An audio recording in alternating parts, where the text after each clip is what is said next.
¿Qué pasaría si les dijera que algunas de las decisiones más importantes de Europa nunca se tomaron?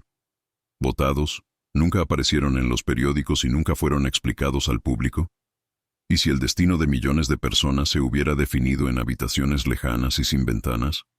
De las cámaras, mientras el mundo creía que tenía el control de su propio futuro. Quizás nunca te hayas detenido a pensar en ello, porque la Europa que nos muestran está formada por hermosas plazas, parlamentos históricos, discursos sobre democracia y libertad. Pero hay otra Europa. Uno que no aparece en los libros de texto, uno que no esté en los mapas turísticos, uno que opera en silencio. Durante siglos, las decisiones cruciales se tomaron en las sombras, mientras la población solo observó los efectos: guerras, crisis, cambios de fronteras, colapsos económicos, sin conocer nunca las causas reales. Y lo más preocupante no es lo que se decidió, eso es lo que decidió. ¿Y por qué? Hay un patrón invisible en la historia europea. Momentos en los que todo cambia de repente. Una crisis surge de la nada. Comienza una guerra por razones inevitables.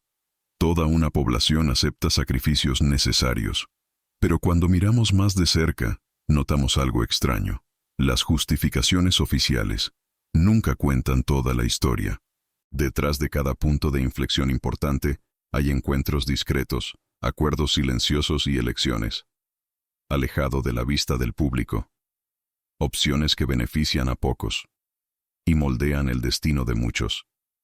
Quizás sientas esto como un malestar difícil de explicar. La sensación de que algo no encaja.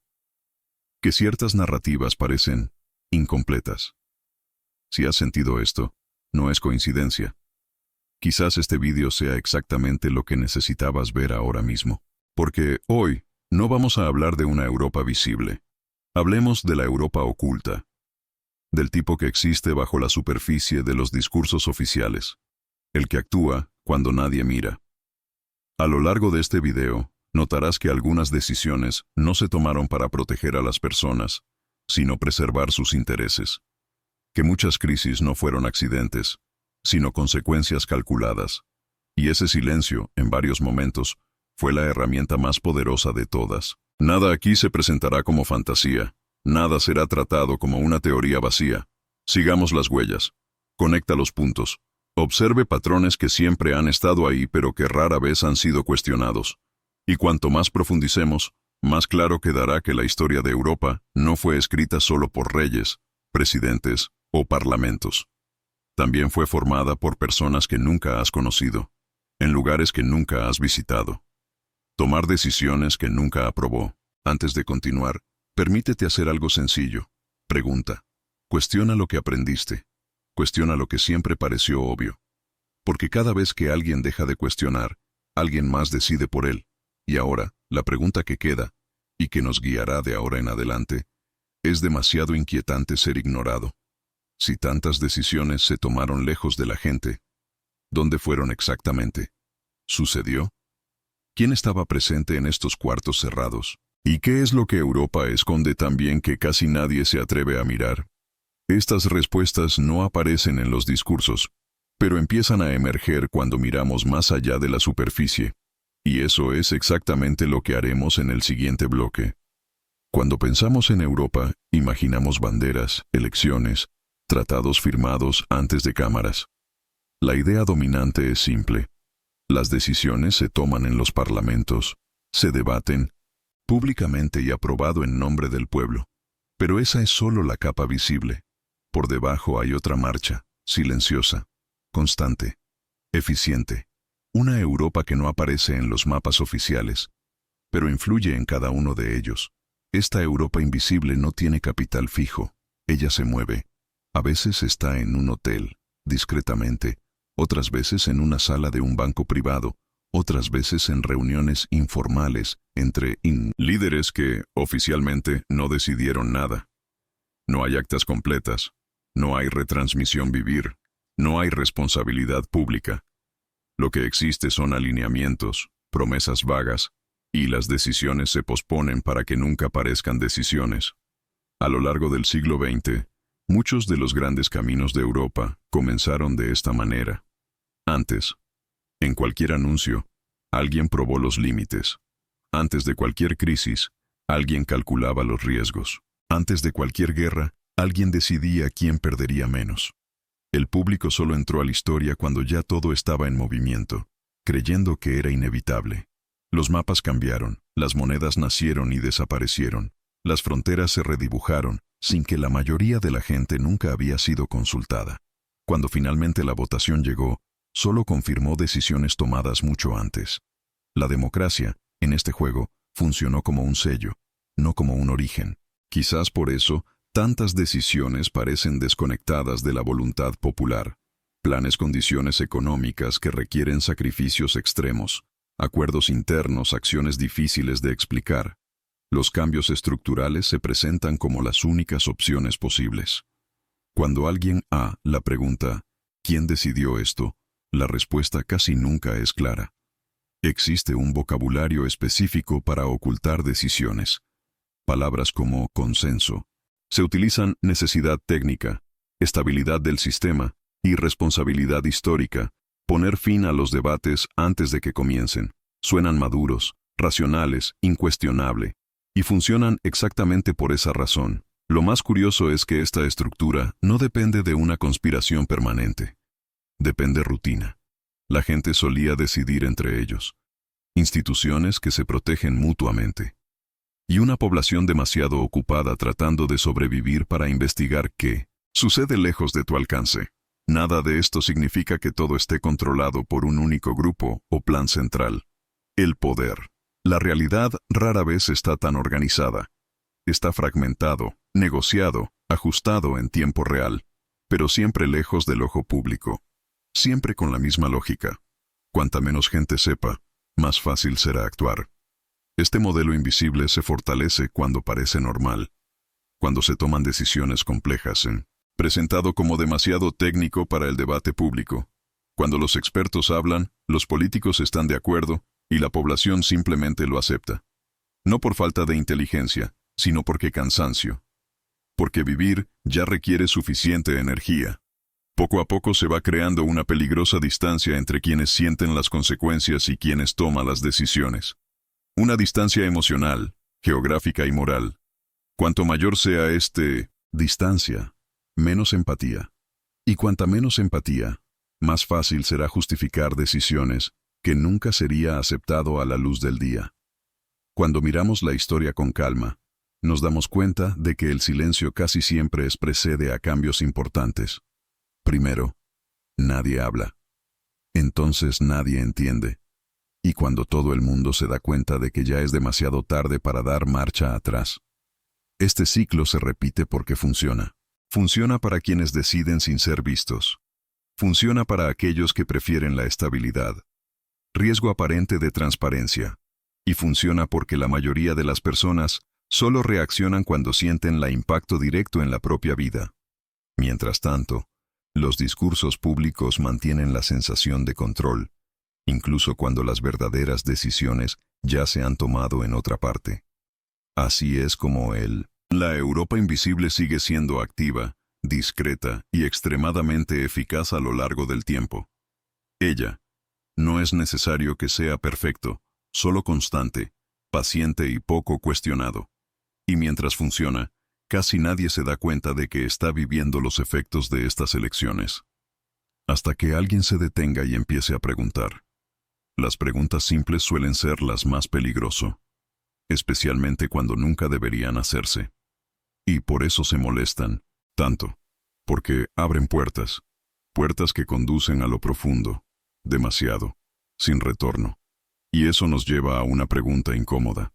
Si la Europa que vemos es solo la superficie, ¿quién construyó exactamente la Europa que no vemos? ¿En qué momentos se selló el rumbo del continente antes de que cualquier ciudadano pudiera dar su opinión? ¿Y cuántas opciones que hoy parecen naturales en realidad comenzaron como acuerdos? Silencio. ¿Quiénes participaron en estas decisiones invisibles? ¿Dónde sucedieron realmente? ¿Y por qué casi nadie habla de ello hasta el día de hoy? Estas respuestas comienzan a surgir cuando observamos encuentros que nunca fueron grabados. Y eso es exactamente lo que revelaremos en el siguiente bloque. Toda gran decisión deja huellas. Discursos, documentos, actas oficiales. Al menos lo es. Eso es lo que hemos aprendido a esperar. Pero algunas de las decisiones más importantes de la historia, los europeos no dejaron casi nada. Sin grabación. No hay actas completas. Ninguna firma clara. Solo consecuencias. Y eran enormes. Estas decisiones nacieron en reuniones que nunca debieron existir oficialmente. Citas, cenas informales y privadas, retiros estratégicos, conversaciones paralelas durante los eventos. Público. Lugares donde realmente nada estaba decidido, pero donde todo empezó a estarlo. Combinado. El secreto no estaba en el contenido explícito, sino en la alineación silenciosa. Cuando los líderes están alejados del público, el lenguaje cambia. No se habla de votos, hablamos de escenarios. No hablamos de personas, hablamos de estabilidad. No se habla de derecho o mal, se habla de coste aceptable. En estas salas, el futuro se convierte en una ecuación fría y calculable, lejos de rostros e historias reales. Estas reuniones a menudo tuvieron lugar antes de que cualquier crisis se hiciera pública. Antes del colapso económico, antes del conflicto armado, ante el cambio abrupto de que nadie predicho. Pero siempre alguien lo predijo. Alguien siempre supo que algo estaba por suceder. Y siempre había alguien preparándose para eso. Lo curioso es que casi nunca encuentras un documento que diga claramente, hemos decidido, haz esto. Lo que existe son memorandos vagos, afirmaciones genéricas, frases elegidos cuidadosamente para no comprometer a nadie. El verdadero problema fue implícito. Y la implicación fue respetada. Con absoluto rigor. Este tipo de decisión no requiere una conspiración compleja. Requiere confianza entre unos pocos. Confianza en que todos los presentes entienden el juego. Confianza en que nadie hablará demasiado. Confianza en que si algo sale mal, la responsabilidad se diluirá lo suficiente como para nunca caigas sobre una sola persona. Cuando observamos grandes agitaciones europeas, vemos este patrón una y otra vez. Los rumores surgen primero. Entonces aparecen señales ignoradas. Entonces estalla la crisis. Y sabía exactamente qué hacer, porque él lo sabía. Estas reuniones funcionan como ensayos generales de la historia. Nada allí es oficial, pero todo lo es, probado. Se predicen reacciones. Se evalúan los límites. Las opiniones públicas son medidas. Indirectamente.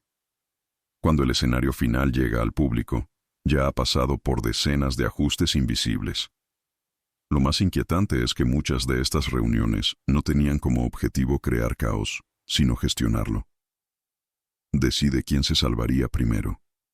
¿Quién perdería menos? ¿Quién pagaría? Cuenta. El problema es que cuando eliges quién puede perder, siempre alguien pierde. Todo. La ausencia de registros no es un error. Es una estrategia. Sin documentos no hay claros culpables. Sin grabaciones no hay evidencia directa. Todo queda en el terreno del no fue así de simple. Y la historia avanza con limpias versiones oficiales, mientras la verdad se disuelve en el tiempo. Algunas personas intentaron hablar. Asesores, diplomáticos, participantes secundarios. Pero sus informes casi siempre llegaban demasiado tarde, cuando los efectos ya estaban consolidados. Y sin evidencia material, sus voces fueron fácilmente desacreditadas o olvidado. El silencio protege más que cualquier ley. Crea un área gris donde las decisiones existir sin asumir nunca forma pública. Una zona donde el poder puede actuar sin comprometerse. Y cuantas más veces esto funcione, más natural resultará repetirlo. Quizás por eso resulta tan difícil precisar el momento exacto en el que se tomaron determinadas decisiones. Tomado. Porque no sucedieron en un día específico, se formaron en pocos, en repetidas conversaciones, en acuerdos implícitos, en miradas que decían más que las palabras. Mientras tanto, fuera de estas salas, millones de personas seguían con sus vidas creyendo que el futuro todavía estaba abierto, sin saber que, por algunos, él prácticamente ya estaba definido. Y esto nos lleva a una inevitable inquietud. Si en estas reuniones surgieron tantas decisiones, invisibles, ¿quién tenía realmente acceso a ellos?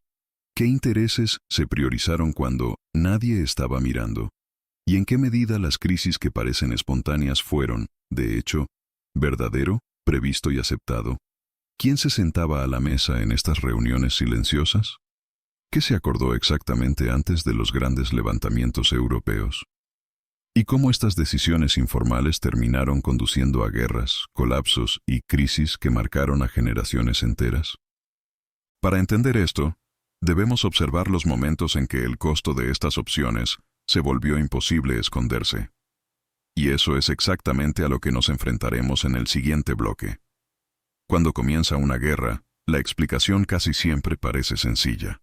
Defensa, ideología, amenaza externa, protección de la democracia.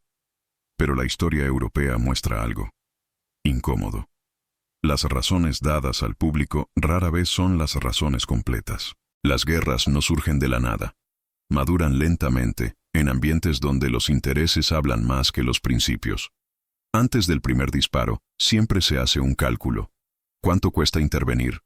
¿Cuánto es difícil no intervenir? ¿Quién se beneficia de la reconstrucción? ¿Quién pierde con la destrucción? Para el ciudadano común, la guerra es un shock. Para quienes deciden, suele ser una opción entre otras, elegida cuando parece menos lesiva para determinados intereses. Las crisis económicas siguen una lógica similar. Se presentan como fracasos, eventos inesperados del sistema, accidentes de mercado inevitables. Pero, cuando se observa con atención, revelar señales ignoradas, alertas amortiguadas y decisiones conscientes para mantener riesgos altos porque alguien se benefició mientras todo estaba en pie. Cuando llega el colapso, las pérdidas se extienden, pero las ganancias anteriores permanecen, concentrados. En muchos momentos de la historia europea, guerras y crisis iban de la mano. Conflictos. Las Fuerzas Armadas justificaron deudas extremas. Las crisis financieras abrieron espacio para reformas que nunca serían aceptadas en tiempos de estabilidad. El miedo se ha convertido en una poderosa herramienta. Temerosas, las poblaciones aceptan sacrificios que antes les parecerían absurdos. La cuestión central nunca fue simplemente cómo ganar, sino quién pagará el precio. Soldados, en primera línea, familias desplazadas, trabajadores que pierden ingresos. Mientras tanto, decisiones estratégicas protegieron sectores específicos, empresas específicas, intereses específicos. No fue un caos absoluto. Fue un caos gestionado. Muchas guerras, las cuerdas fueron precedidas por intentos diplomáticos que ya estaban surgiendo, destinado al fracaso. No porque la paz fuera imposible, sino porque no cumplía los requisitos, ciertos objetivos. La narrativa pública hablaba de último recurso. Detrás de escena, el conflicto ya se consideraba aceptable. Tal vez no sea deseable, pero sí tolerable. El mismo patrón se repite en las crisis económicas profundas. Primero, la negación. Después, la sorpresa ensayada. Luego, las medidas de emergencia se presentan como únicas. Posibles soluciones. Cortés. Rescates. Reestructuraciones. Todo muy rápido, muy técnico, muy difícil de cuestionar. El poco tiempo impide el debate. La urgencia silencia las dudas. Lo más inquietante es darse cuenta de que, después de cada gran crisis o guerra, surgen estructuras los nuevos, nuevas reglas, nuevas instituciones, nuevos equilibrios de poder. Estos casi nunca son. Los cambios benefician a quienes más han sufrido. Consolidan posiciones, refuerzan los controles y amplían la distancia entre quienes deciden y quienes obedecen. Nada de esto quiere decir que todo esté calculado con absoluta frialdad. El mundo real es caótico. Los errores ocurren. Aparece lo inesperado. Pero existe una diferencia entre cometer errores y aceptar riesgos, sabiendo que otros pagarán el precio. En muchos momentos decisivos, esta aceptación fue claro. El discurso oficial rara vez lo admite. Prefiere hablar de tragedia, de fatalidad, necesidad histórica. Palabras que quitan la responsabilidad de las manos humanas y lugar en fuerzas abstractas. Como si nadie hubiera elegido nada. Como si todo era inevitable. Pero la historia no avanza sola. Siempre alguien elige. Incluso cuando eliges no hacerlo actuar. incluso cuando eliges esperar, incluso cuando eliges sacrificar algo para salvar otros. Estas opciones dieron forma a la Europa moderna de manera profunda y permanente. Quizás por eso tanta gente siente que algo se perdió en el camino. 1. Sensación de que se han incumplido las promesas, que la democracia se ha reducido mientras las decisiones se volvieron más distantes.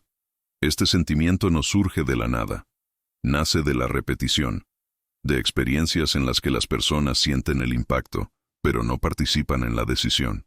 Si te sientes así, no lo ignores, porque comprender el pasado no es un ejercicio académico, es una forma de reconocer patrones, y los patrones tienden a repetirse cuando no lo son. Cuestionado. En medio de todo esto, surge una pregunta que ya no se puede evitar. Si las guerras y las crisis se utilizaron como herramientas para redefinir Europa, donde estas decisiones fueron preparadas con tanto cuidado, ¿quién tenía acceso a los planos antes de que se convirtieran realidad? ¿Y por qué tantos de estos movimientos siempre parecen beneficiar a las mismas personas?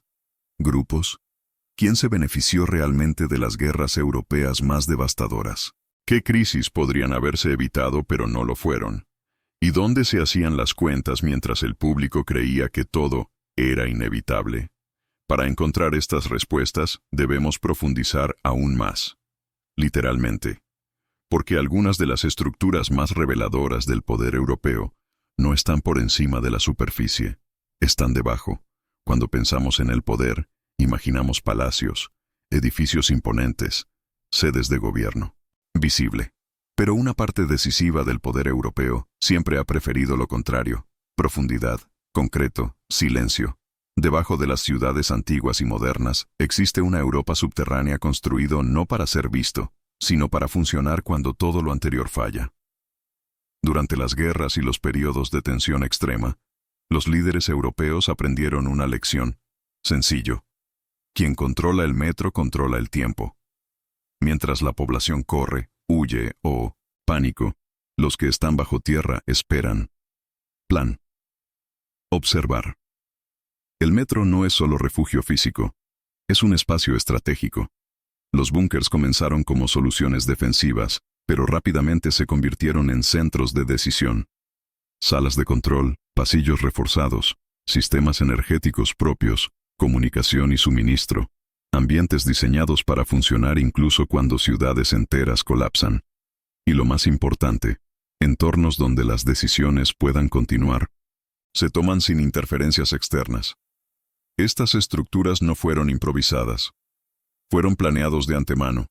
Muchos momentos en periodos de aparente normalidad. Mientras el discurso público hablaba de estabilidad, avanzaban las excavaciones silenciosas. Proyectos aprobados bajo justificación técnicas. Los presupuestos se diluyeron en varios frentes. Pocos sabían exactamente qué era siendo construido. Con el tiempo, el metro empezó a tener un significado simbólico. No solo protección, sino separación. Una línea clara entre quienes enfrentan consecuencias inmediatas y quienes observar desde un lugar seguro. Esta separación física refuerza una separación psicológica. Decidir lejos del impacto hace que las decisiones sean más fáciles. En varias capitales europeas hay niveles enteros inaccesibles al público. Túneles que conectar edificios estratégicos. Habitaciones que nunca aparecen en los planos oficiales. Estructuras diseñado para asegurar la continuidad de la Oder, independientemente de lo que suceda arriba. No son leyendas, son extensiones lógicas de un sistema que no confía plenamente en el superficie. Lo curioso es que el underground también permite algo aún más valioso: la discreción. Movimientos invisibles.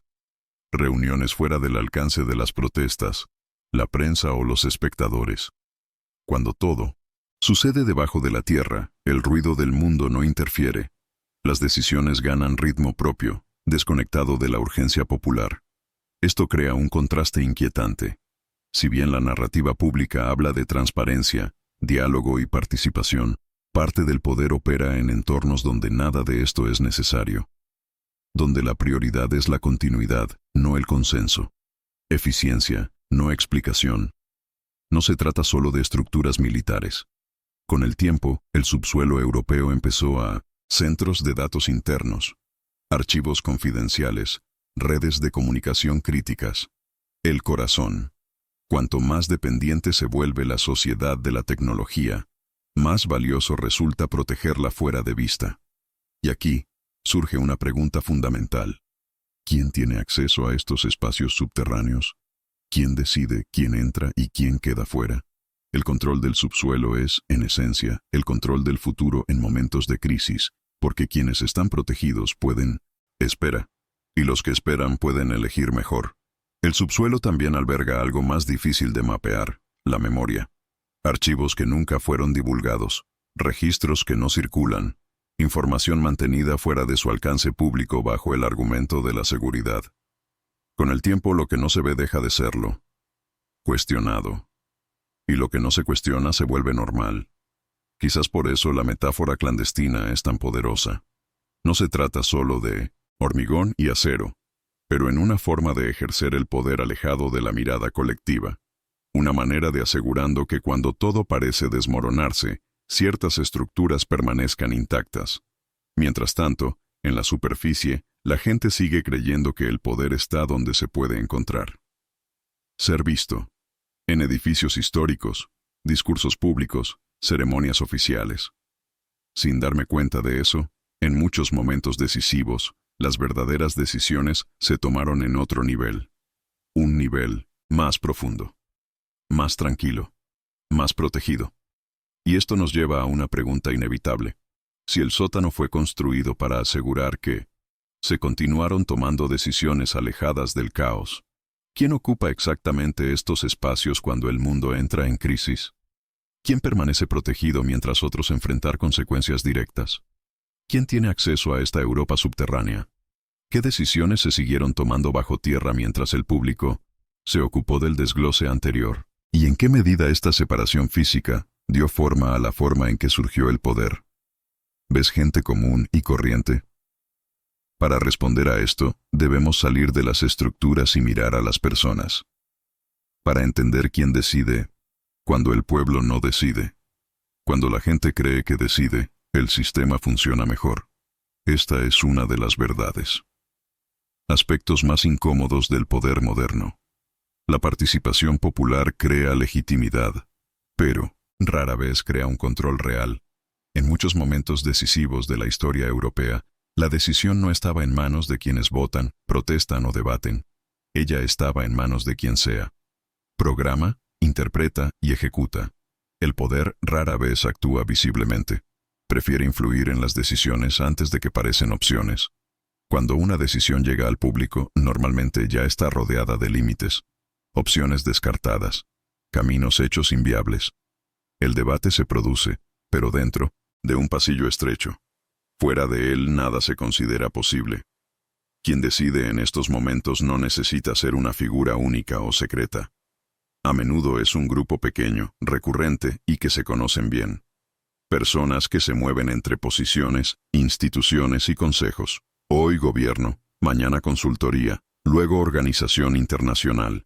Esta circulación crea continuidad, y la continuidad crea poder. Estos tomadores de decisiones no aparecen como villanos. De lo contrario, tienden a verse a sí mismos como responsable, racional, pragmático. Personas que hacen lo que hay que hacer cuando el otros no pueden. Esta autoimagen es poderosa porque justifica casi cualquier elegir, incluyendo ignorar los deseos populares cuando parecen inconvenientes. La distancia entre quienes deciden y quienes viven las consecuencias genera un efecto peligroso. Cuanto más lejos, menos real será el impacto. Los números reemplazan a las personas. Estadísticas reemplazar historias. Un recorte se convierte en un porcentaje. Una guerra se vuelve gráfica. Un colapso lo social se convierte en un informe técnico. Este modelo se fortalece en tiempos de crisis. Las crisis concentran el poder. Justificar decisiones rápidas. Reducir las preguntas. Cuando todo parece urgente, ¿quién pregunta? Dedicar tiempo al debate suena irresponsable. Quienes piden transparencia parecen obstaculizar el camino. Entonces, el espacio para la decisión popular se reduce exactamente cuando sería más necesario. Con el tiempo se desarrolla un sentimiento de impotencia. Etiva. La gente vota, pero sienten que nada cambia. Protestan, pero se dan cuenta de que las decisiones siguen un ritmo diferente. La frustración no surge de la nada. Surge de la repetición de experiencias en las que la realidad sucede demasiado lejos para ser alcanzada. Lo más irónico es que este distanciamiento suele explicarse como protección. Sí, demasiado complejo. Es demasiado técnico. La gente no lo entendería. Estas frases crean una barrera simbólica entre quienes deciden y quienes viven, como si la comprensión fuera un privilegio, no un derecho. En varios países europeos, las decisiones que afectaron a generaciones se tomaron basándose en este argumento. Planes económicos, reformas profundas, compromisos internacionales para largo plazo. Todo se presenta como inevitable. No había alternativa. Siempre lo mismo frase. Siempre el mismo final del debate. Pero inevitable para quién, necesario para quién. Cuando estas preguntas no son hecho, el poder se asienta. Él cierra. Él se protege a sí mismo. Y cuanto menos necesitas, cuanto más se explica, más se aleja de la realidad común. Aún así, el sistema depende de algo esencial: la aceptación. Incluso las decisiones tomadas lejos de la gente necesitan, en algún nivel, ser tolerados por ellos. Ahí es donde entra el cansancio, miedo y distracción. Cuando la vida se pone difícil, hacer preguntas requiere mucha energía. Y el silencio crece. Quizás por eso se producen gradualmente tantos cambios profundos. Un ajuste hoy. Otro mañana. Pequeñas pérdidas que parecen soportables.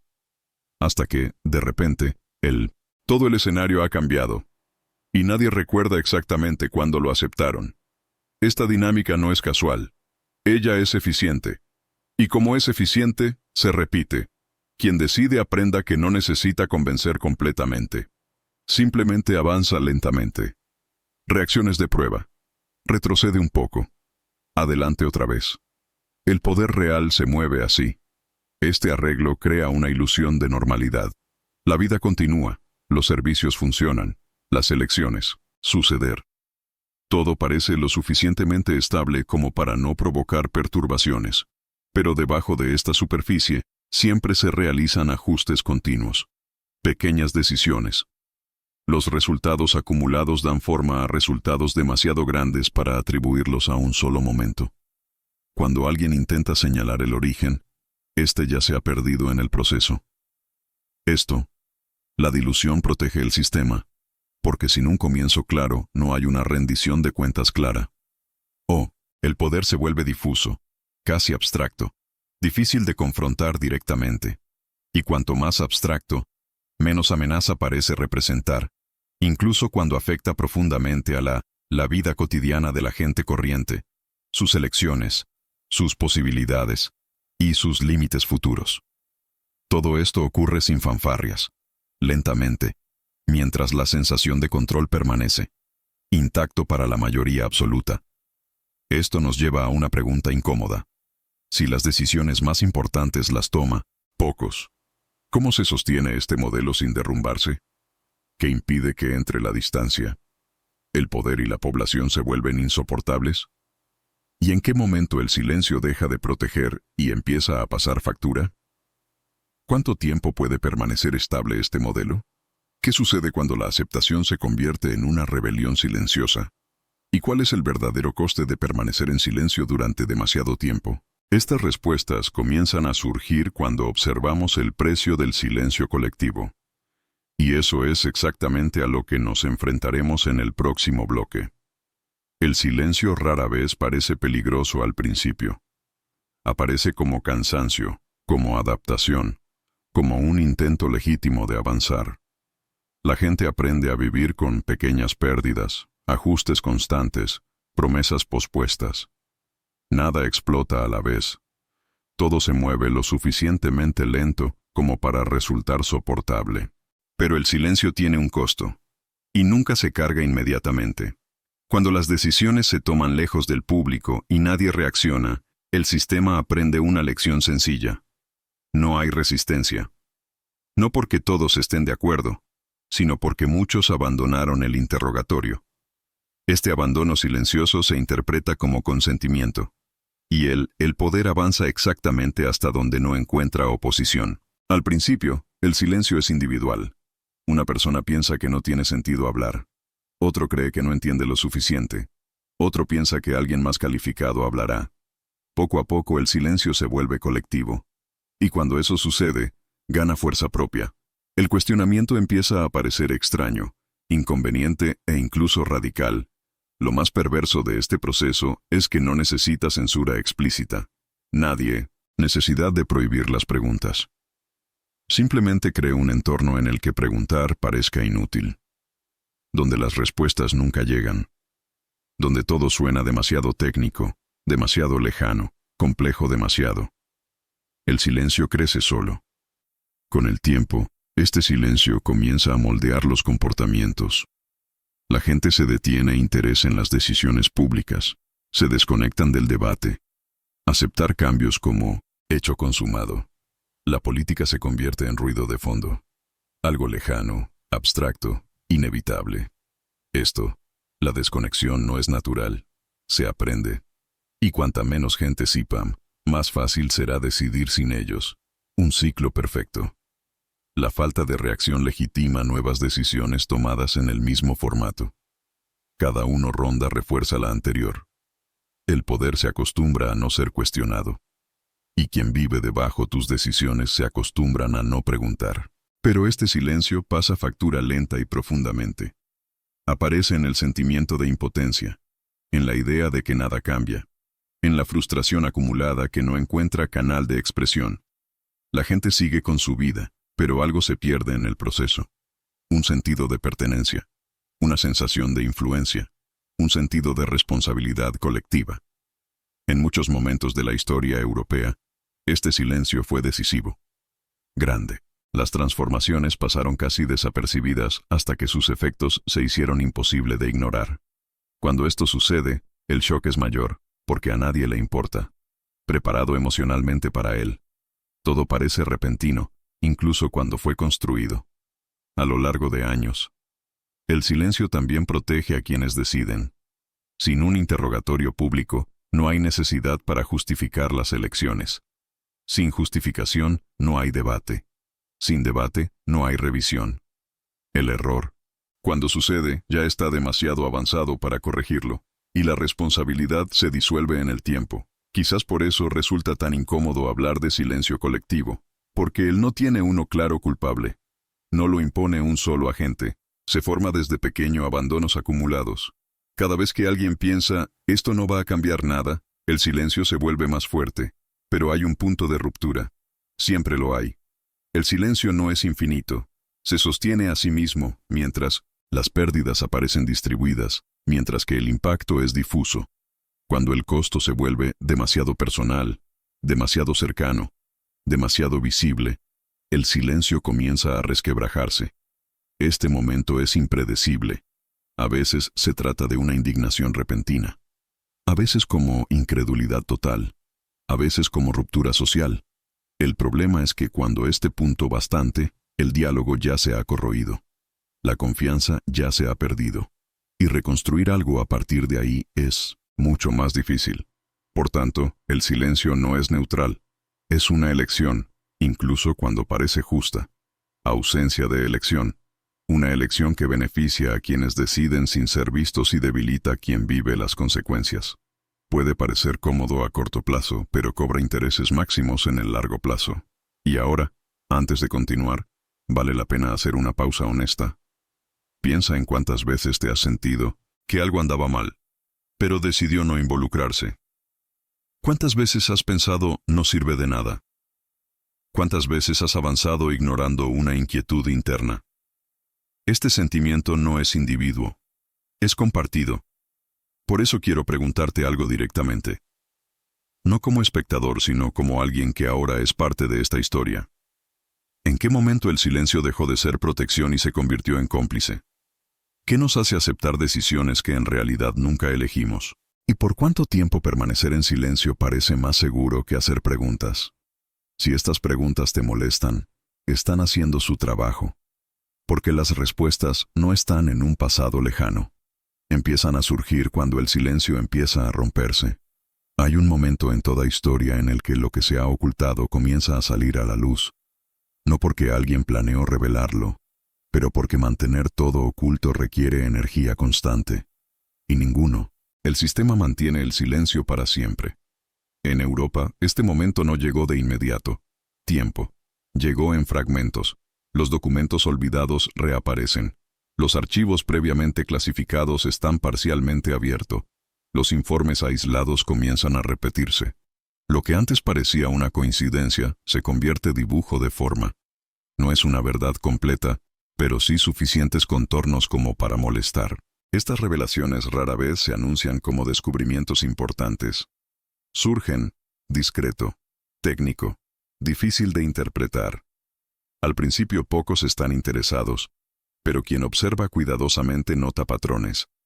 Decisiones similares tomadas por grupos similar, siempre en momentos críticos, siempre alejado del público. El sistema no se desmorona cuando sale a la luz un secreto. Él se adapta. Minimizar, redefine. Alguna información publicada aquí, otra allá. Lo suficiente para aliviar la presión, nunca suficiente para causar ruptura. La transparencia controlada es también una forma de control. Aún así, algo cambia. Porque una vez que surge la duda, no desaparece. La gente empieza a conectar puntos, cuestionando viejas narrativas. Al darse cuenta de que los acontecimientos no fueron tan espontáneos como parecían. La confianza ciega da paso a observación cuidadosa. Esta transición es silenciosa pero profunda. No se manifiesta en grandes protestas. Inmediato, pero en un cambio de percepción. El mundo deja de ser visto como algo que simplemente sucede. Llega a ser visto como algo construido por decisiones humanas. Y se puede cuestionar si fue construido. Cada revelación, por pequeña que sea, debilita la idea de inevitabilidad. Muestra que existían alternativas. ¿Qué elección se ha hecho? ¿Qué caminos fueron abandonados? La conciencia es incómoda porque vuelve a poner la responsabilidad en el centro. No es casualidad que mucha información esté siempre incompleta. La mitad de un documento, un extracto censurado, un contexto perdido. Suficiente para sugerir, no para probar. Lo suficiente para generar dudas, no para acabar con el debate. El juego cambia de forma, pero continúa. Aún así, la suma de estas pequeñas revelaciones crea algo poderoso. La memoria colectiva, emergente. Una comprensión gradual de que el pasado reciente no ha sido tan transparente cuanto se enseñó. Que las decisiones cruciales se tomaron fuera del alcance del pueblo. Y que esto no es una excepción, sino un patrón. Este proceso no apunta a un solo villano. Revela un sistema. Una forma de operar, lo que favorece la estabilidad de unos pocos y la adaptación de muchos. Un sistema que funciona mejor cuando no se entiende completamente. Pero la comprensión, aunque sea parcialmente, ya cambia la dinámica. Porque quien entiende comienza a observar con otros ojos. Empieza a hacer preguntas antes impensables. Empiezas a percibir señales donde antes solo veías ruido. Aquí es donde el ciclo comienza a revertirse. Despacio. Sin garantías. Sin promesas fácil. La revelación no libera automáticamente, sino que prepara. Prepárate para reconocer patrones cuando vuelvan a surgir. Prepárese para no aceptar explicaciones ya preparadas, tan fácilmente. Nada de lo que estaba escondido permanece enterrado para siempre. No porque la verdad sea invencible, sino porque los sistemas humanos son imperfectos. La gente habla. Archivos sobrevivir. Los contextos cambian. El tiempo trabaja contra el silencio absoluto, y quizás este sea el mayor cambio de todos. No es una gran revelación final, sino una conciencia continua. Darse cuenta de que mirar más allá de la superficie no es paranoia, sino atención. No es desconfianza ciega, es responsabilidad. Esto nos deja con una última preocupación antes de continuar. Si ahora sabemos que los patrones existen, ¿qué hacemos cuando reaparecen? ¿Seguimos observando silencio? ¿O utilizamos lo que aprendemos para ver el siguiente paso antes de que suceda? ¿Completo? Ahora mira atentamente el siguiente. Hemos llegado al punto en que mirar hacia atrás ya no es suficiente. Todo lo dicho hasta ahora. No se trata de un pasado lejano ni de teorías abstractas. Se trata de ahora, sobre cómo se siguen tomando decisiones, sobre cómo los patrones se siguen repitiendo, sobre cómo se sigue moldeando el futuro mientras la mayoría simplemente reacciona.